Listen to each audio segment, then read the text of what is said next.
For those of you that are familiar with the Bibi Files, now I was made aware of this by some great people in the chat recently, and I wasn't able to find the actual video. What I was able to find was a explanation of the movie, documentary, if you will, from Ian Carroll, who now works for Candace Owens.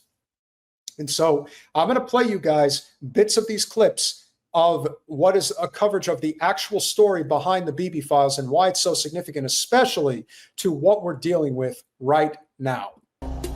Netanyahu, over the years, had many corruption cases. In 1997, he was investigated for appointing the Attorney General in some corrupt deal. Later, he was interrogated for getting gifts. Also, one case that starts from investigative report that I made, it's about the submarines deal that Israel has with Germany, but he was never prosecuted. When you do something wrong and you get away with it once and twice and 3 times and 10 times and 20 times, you're beginning to think that you are immune. Right on the head. Netanyahu's reign of terror has been going on for basically more than a generation. It's been going on since the early 80s. And as this gentleman is alluding to in the documentary, yeah, he never is told no. He never seems to ever get knocked off his perch. Even in the brief times that he is out of power, he always manages to find his way back in. And we're going to learn now exactly why that is the case. Government struggles with corruption, and Israel is certainly no exception to that rule.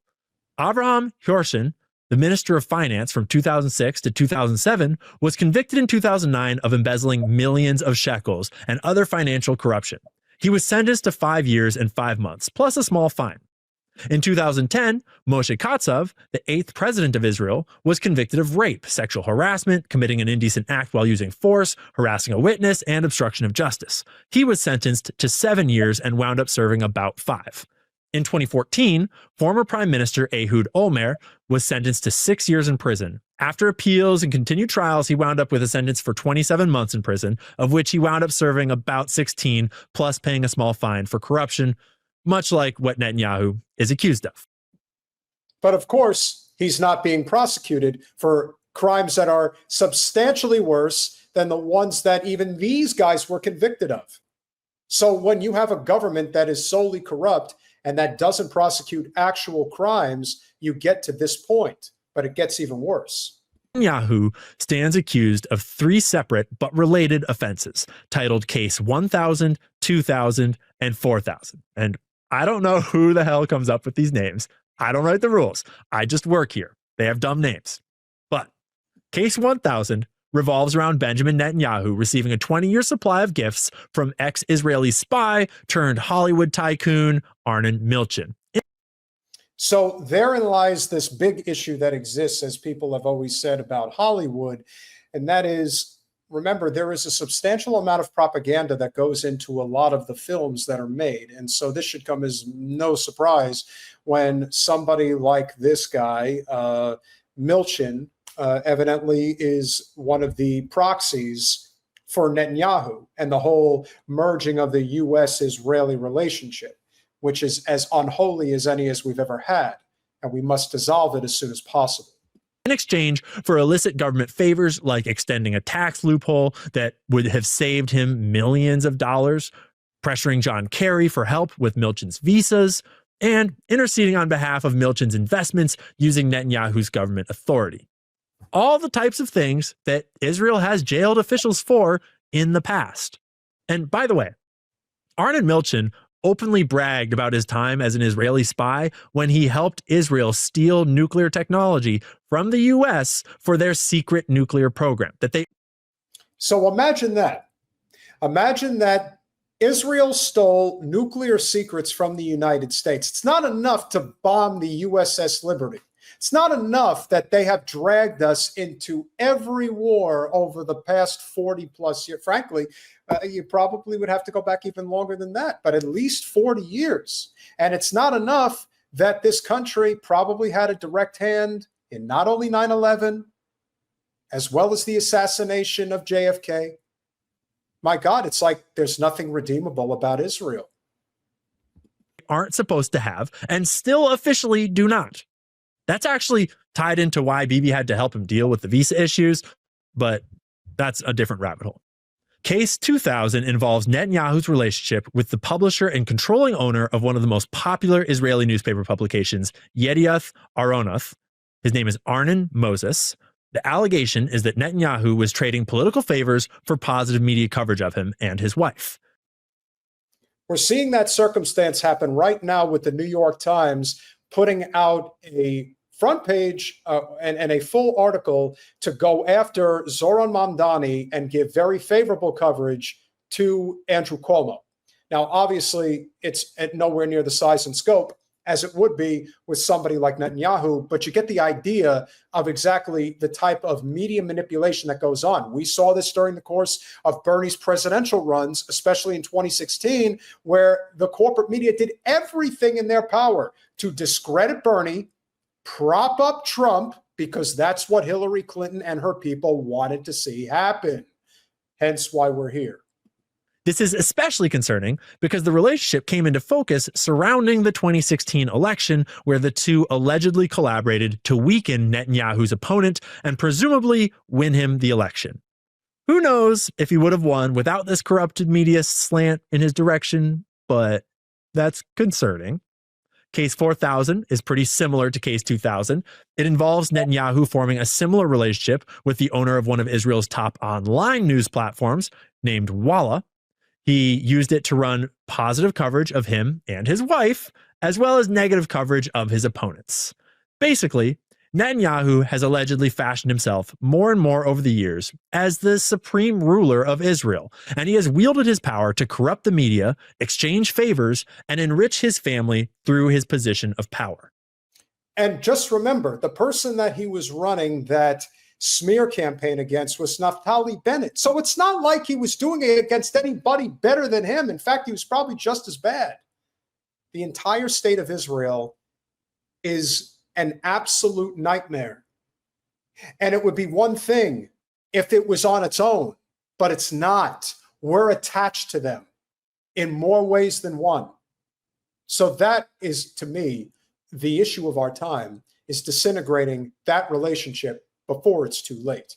But we'll continue.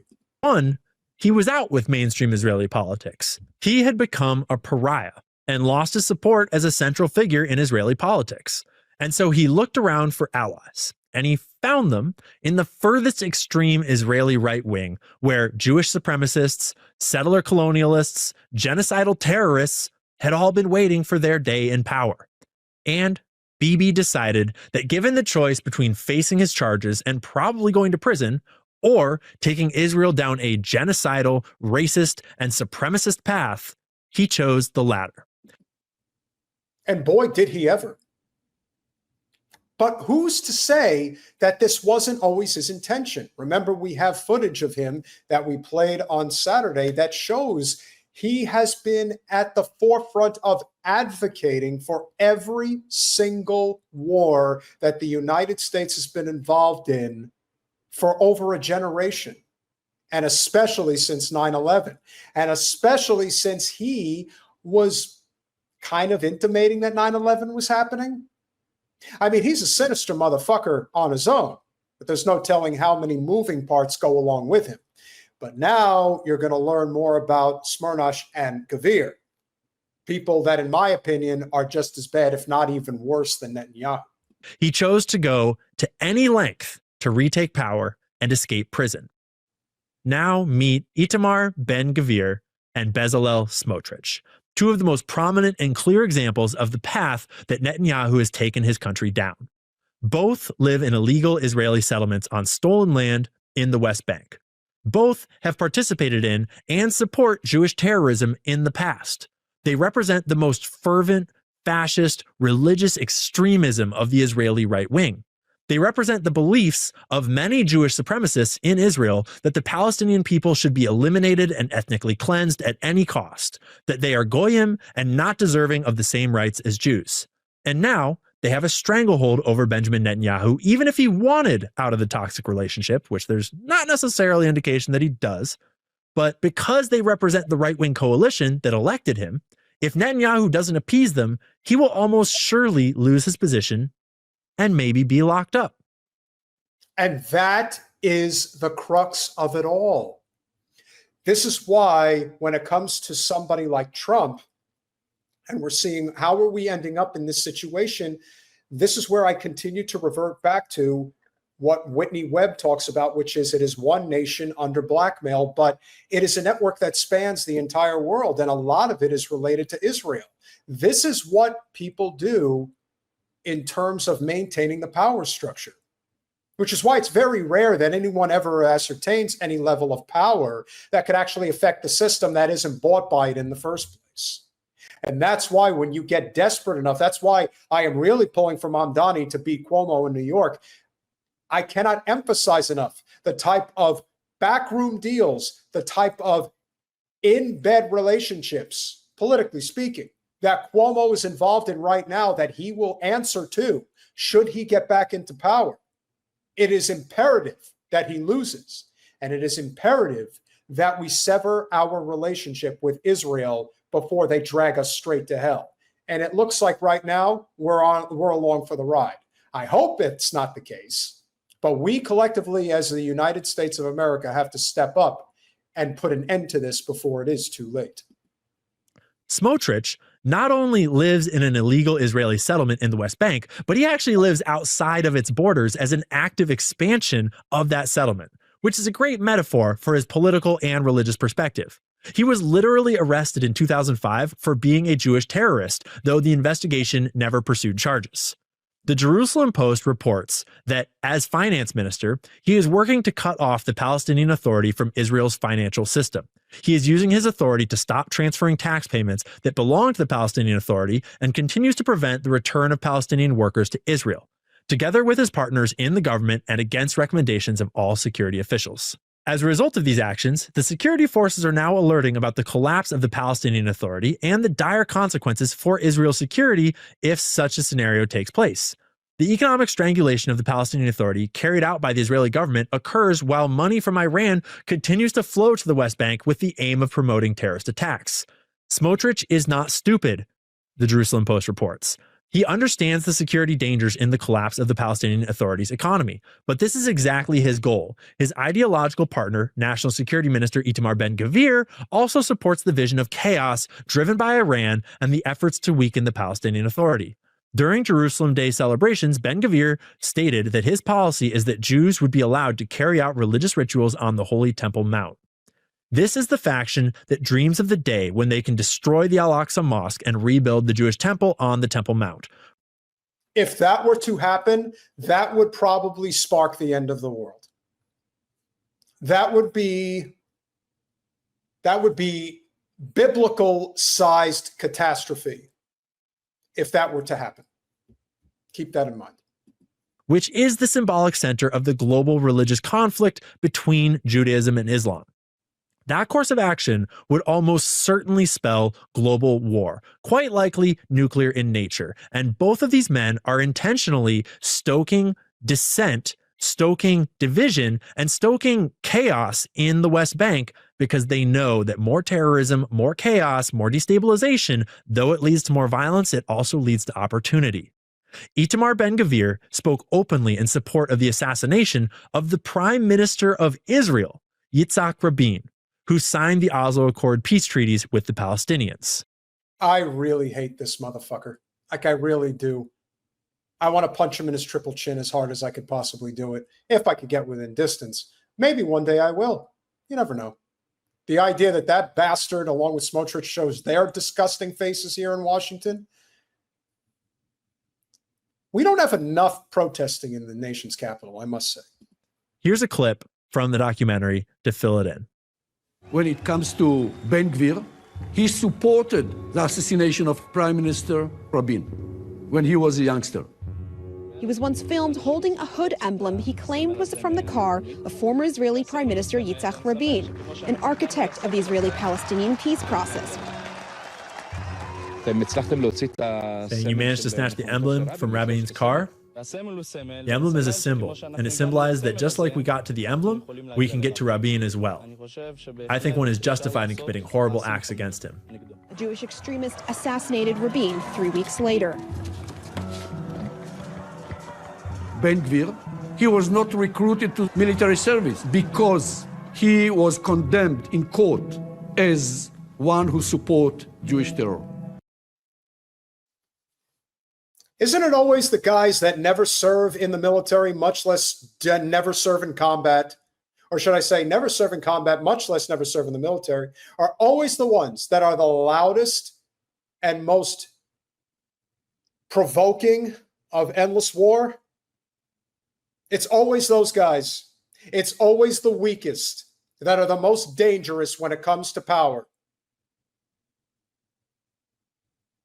And look at how many people he has to surround himself with.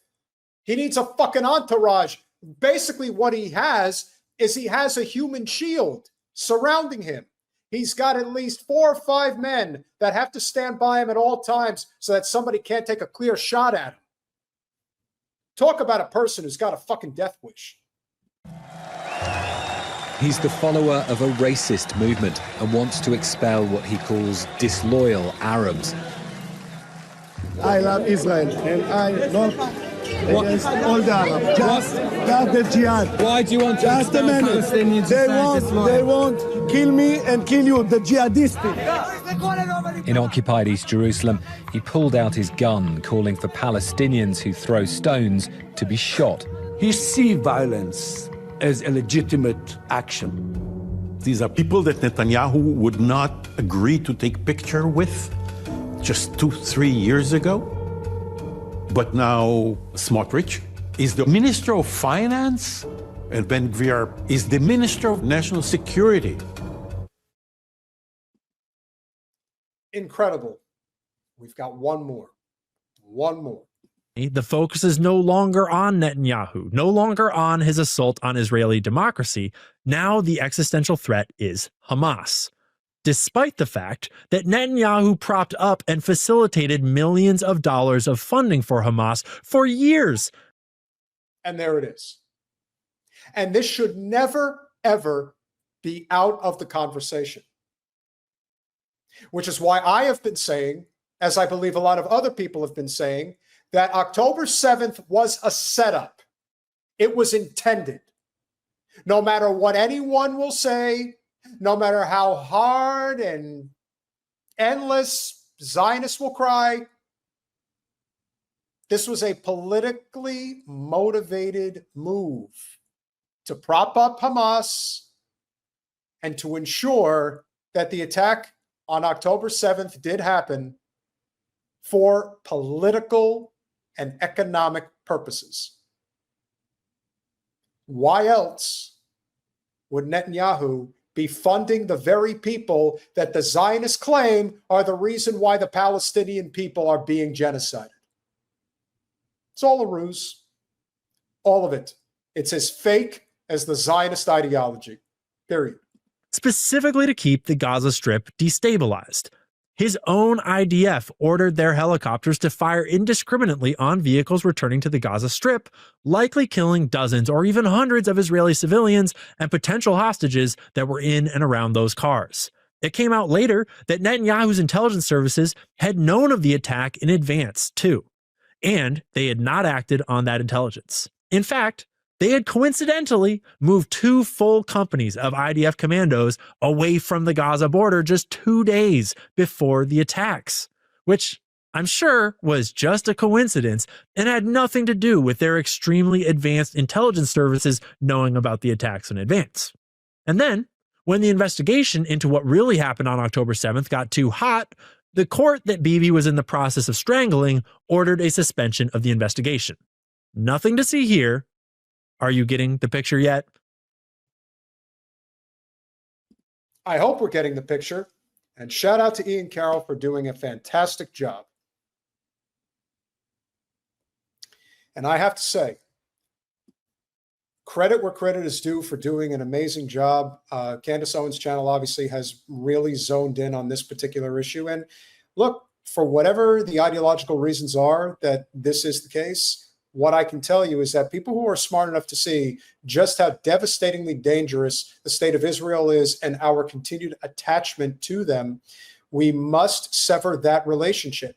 And that is our job, because as it appears, they have completely captured our government and the elected officials that supposedly run it. So we're going to have to find another way.